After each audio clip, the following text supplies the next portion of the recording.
Hi, this is Emerald and welcome to the Diamond Net, and today I'm going to be talking to you about the link between somatic work and shadow work and how to get started with somatic work. Okay, so this video is all about somatic work and shadow work and how these two practices relate to one another, as well as how to use somatic work in your shadow work practice. So let me give a quick explanation of each of these practices. So with shadow work is basically the process that you use to integrate the aspects of yourself that you've repressed and gone selectively unconscious to. So think of the shadow as like the space underneath the rug. It's the place where the sun doesn't shine. It's the place that we don't see. And whenever we've repressed something, we've essentially swept it underneath the rug of the psyche. So when we're practicing shadow work, what we're doing is we're peeling back that rug, we're looking underneath it, and we're starting to become aware of and integrate the parts of ourself that we've swept underneath that rug. That's basically shadow work in a nutshell. Somatic work, on the other hand, is all about working with the body and with the nervous system to emotionally regulate and heal from trauma. So when it's the case that we experience an intensely negative traumatic situation and intensely negative emotions arise as a result, what happens is that the nervous system tends to shut down the processing of these emotions and the body holds on to these emotions. And so what somatic work is, it's a process of getting into a state of emotional regulation and slowly and gradually starting to process through these emotions that the body is held on to. So it's also a process of making the unconscious conscious. It's making us aware of the emotions that we've gone unconscious to and that the body has shut down. So these two practices are actually quite similar in this way, only shadow work is all about becoming conscious of what's been repressed on the level of the psyche, and somatic work is all about what's been repressed on the level of the body and the nervous system and the emotions. And one of the reasons why we might repress an aspect and relegate it to the shadow is because it's experienced some kind of trauma. So some intensely negative experience that produced an intensely negative emotion that got shut down in the nervous system. So if we want to reintegrate the part of ourself that has been repressed due to trauma, we're going to have to address that on the level of the body because that's where our traumatic emotions are at. So in order to resolve the reason for the repression, somatic work is often necessary. So let me give an example to illustrate this further. So let's say that I've experienced some kind of traumatic situation that produced an emotion of shame in me. And that shame emotion was too much for my nervous system to handle at the time. And so what my nervous system did is basically shut down the processing of that emotion and made me unconscious to it. And along with that, my psyche fragmented off the part of myself that bore the brunt of that shame and placed that aspect in the shadow. And so if I want to access that part of myself and start to reintegrate that part of myself, I have to actually address the reason why it was repressed in the first place, which is because of the intense emotion of shame. And so what I'll need to do is I'll actually need to reconnect with that shame on the level of the body and on the level of the nervous system in order to resolve the reason why that aspect is repressed. So in this case, it's not going to be enough for me to just practice shadow work on the level of the psyche. I'm going to also need to address the body and the role that the body has played here in repressing these parts of myself. And ultimately, somatic work and shadow work are kind of like two doorways into the same room. So if you start to work, with the body and start to do somatic work, oftentimes it'll get you into connection with aspects of the psyche that have been repressed. Or if you go in through the other door and you start to focus on aspects of the psyche that have been repressed, oftentimes it'll lead you back to the body and back to the emotions that have been repressed. So in this way, the psyche and the body are very deeply interlinked, and so shadow work and somatic work really go together like peanut butter and jelly. So I want to talk a little bit about trauma and how trauma causes fragmentation. So basically, when we experience trauma, which is an intensely negative experience that produces intensely negative emotions, what happens is that the memory of that trauma oftentimes gets fragmented. So this tends to be one of the main ways that we cope with trauma. And so if you can imagine that your trauma memory is etched onto a small pane of glass, and basically etched into that memory are the emotions, the sights, the sounds, and all the sensory experiences around the trauma, as well as what you were thinking, and basically everything that was going on at the time. And all of those things fragment apart. And so basically that pane of glass gets fragmented into a number of shards, and some of those shards are hidden in areas of the body, and some of those shards are hidden in particular shadow aspects that are repressed into the shadow. And so as we do somatic work and as we do shadow work, we can start re-accessing these shards, these fragments of those traumatic memories. And when we can reconnect to them, we can start to process the emotions that are associated with that memory so that we can get a different relationship to the memory and be able to heal and move on from that trauma. So with the analogy of the different shards that are hidden in the psyche and hidden in the body, ultimately shadow work and somatic work can both help you find pieces of these shards. So in relation to trauma and fragmentation on the level of the body, I want to talk a bit about how the nervous system functions. So before we get into the mechanics of the nervous system and how it's impacted by trauma, I want to be really clear on what I mean by trauma. So oftentimes we use the word trauma to refer to the traumatic event that happened to us. But when I say trauma here, what I mean is not the external event, but the way that event impacted the mind-body system. So the trauma is internal to the system, not external to the system. So if we want to know how the body element of that system is impacted by trauma, we have to first understand a little bit about the nervous system and how it functions. So the nervous system basically consists of the brain, the spinal cord, and all of the nerves in the body. And when we experience emotions, it's a real physical reality. It's actually electrical impulses that are moving through that system of nerves. So emotions are a real physiological reality. They're not just something that's in the mind. They're something that we're really physically feeling. Now, the nervous system is an electrical system, and like all other electrical systems, it has its limits. So if we take, for example, a light bulb is an electrical system, but if you pump too much electricity into that light bulb, what's going to happen is that the filament is going to blow and the light bulb is going to get damaged. So the nervous system and the light bulb are similar in that they can't handle an infinite amount of electricity flowing through it. And like I said before, emotions are basically electricity moving through the nerves of the nervous system. And so we don't have an unlimited capacity to feel really intense, hypercharged emotions. Basically, if we experience a trauma, what's happened is that we've experienced an emotion that's too intense. It has too much emotional electricity for the nervous system to process at one given time. But the distinction between our nervous system and the light bulb is that our nervous system is much more robust. So when it's the case that we experience an overload of emotional electricity when we experience a trauma, ultimately what happens is the nervous system has protection mechanisms built in. It basically has a shutdown response where it stops those emotions from processing in the nervous system and basically shuts them down and keeps them stored in the body until we can process them a little at a time. So instead of getting overwhelmed and damaged like the light bulb does, ultimately this shutdown response enables us to keep our nervous system intact, but it just holds on to those emotions, which causes other negative side effects, but it keeps us from experiencing direct damage to the nervous system.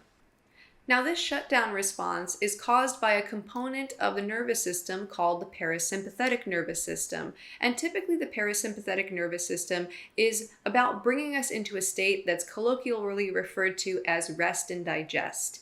Basically, rest and digest is the state that's opposite to fight or flight. So it's the state that we're in when we're relaxed, when we're calm, when our nervous system is down-regulated.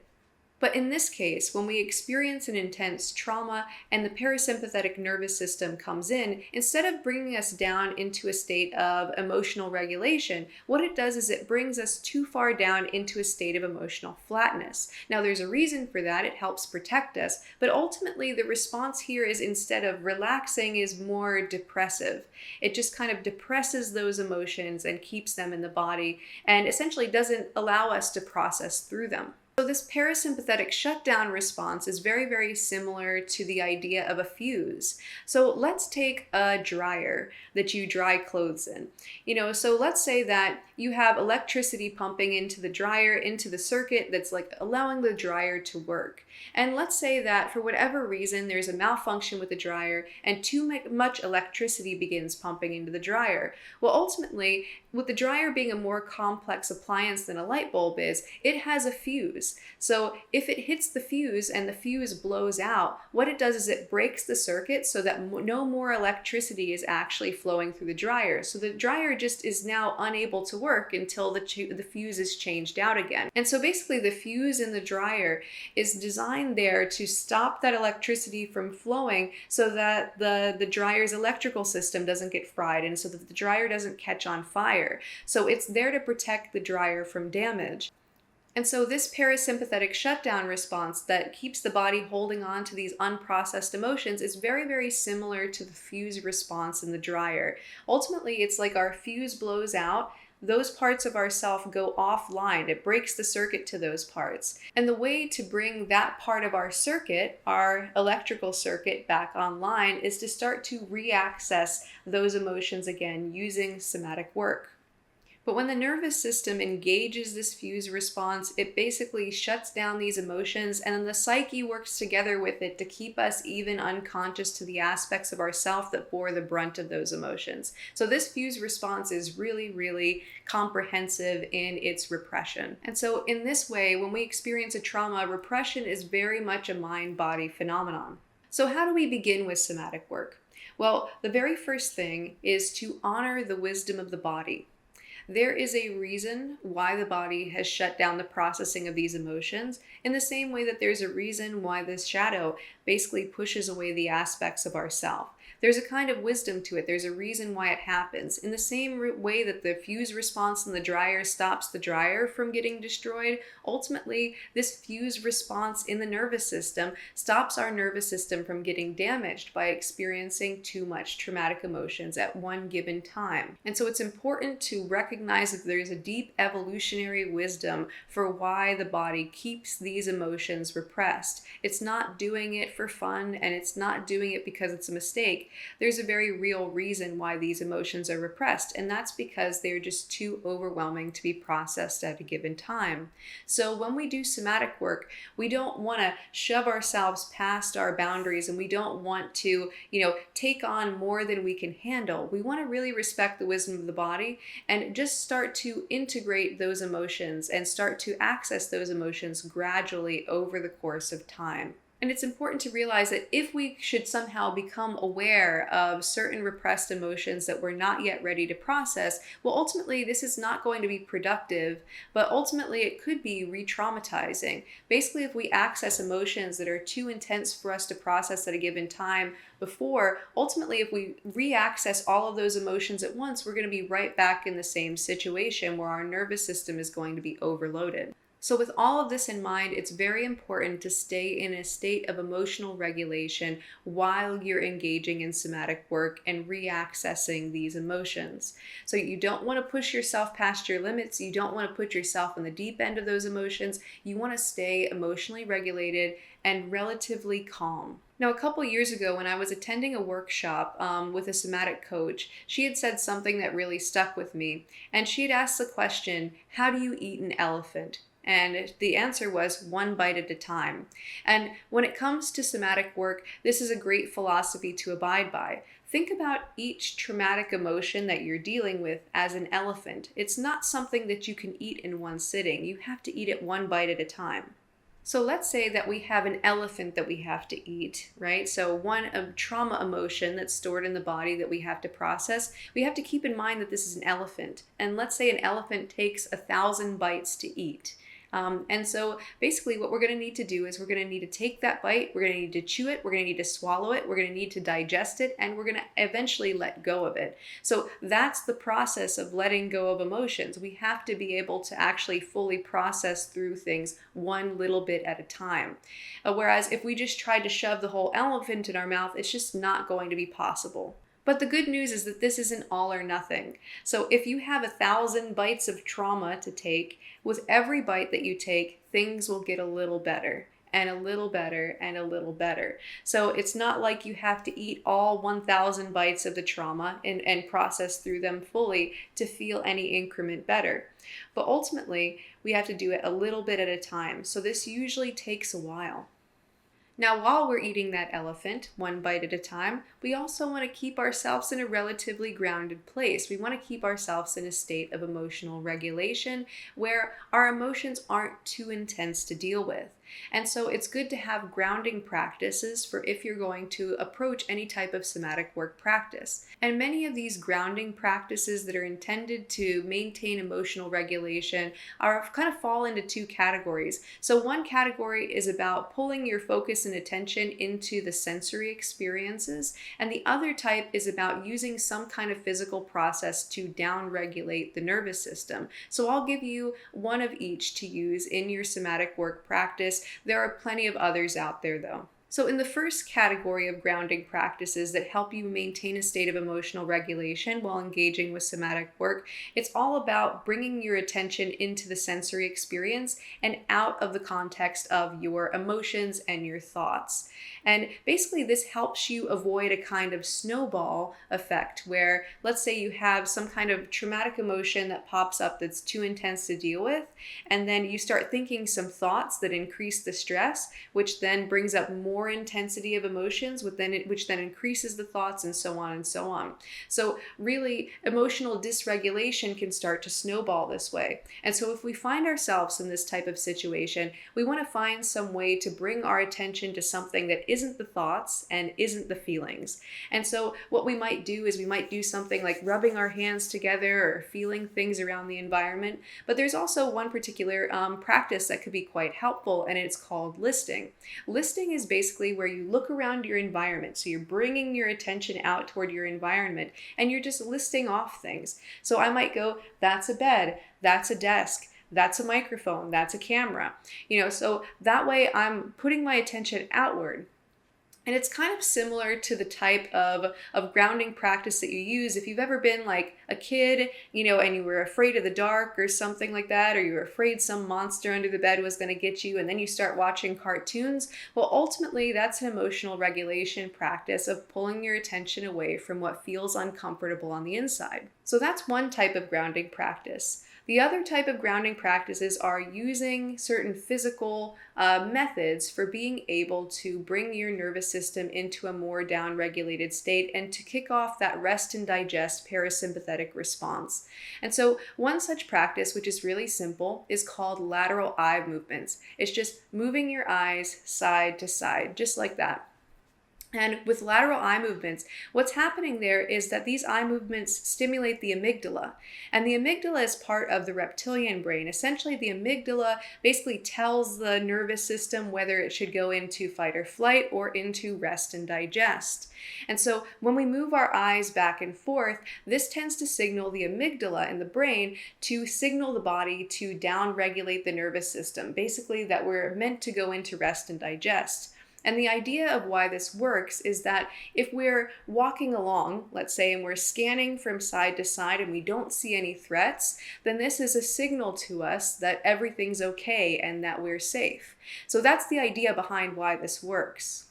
So either of these can be used for grounding practices for your somatic work practice. Now, in terms of the actual practice, what I would recommend starting with is a nice body scan meditation. Basically, with body scan meditation, what you're doing is you're bringing your awareness to the inside of the body, and you're bringing your awareness to different areas and just kind of checking in and see what's going on there. You're not trying to bring up any particular emotions while you're doing this. You're not trying to feel anything in particular, but you're just kind of tuning in. So if I were to use body scan meditation, and let's say I'm bringing my awareness into the center of my chest, what I'm going to do is I'm just going to note any kind of sensations that happen to be there. I just try to notice them. Now, noticing them doesn't mean thinking about them. Basically, I just want to bring my attention into the raw sensations and just be with that part of my body.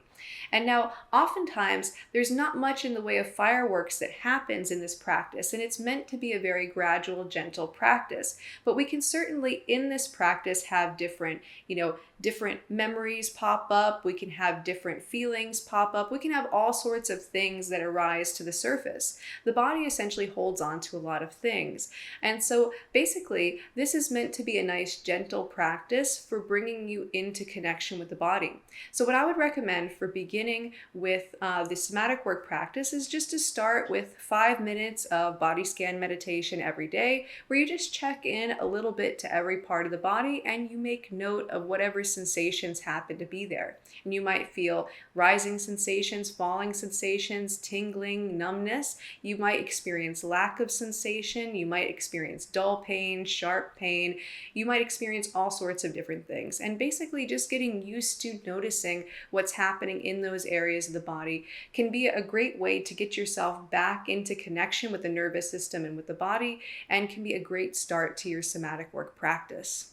But if you happen to be engaged in body scan meditation and you have emotions or feelings that arise that are too intense to deal with, don't make yourself just sit with them. Ultimately, you want to listen to your body and you don't want to push yourself past your limits.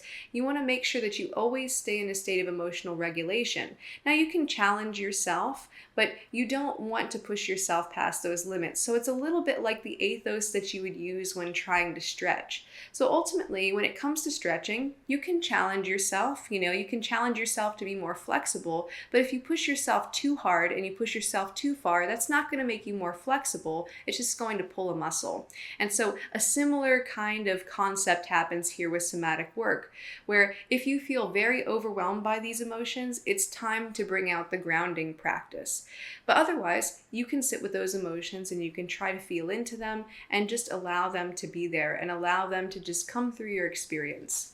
Anyway, so that's all I have for you for now. I hope that you enjoyed this video. If you did, go ahead, click the like button below and subscribe. Leave me a comment down below and hit the notification bell. And if you would like to check out my 60-minute shadow work masterclass, you can access it totally for free by going to shadowintegration.org/masterclass. And that's all I have for you for now, and keep becoming more you.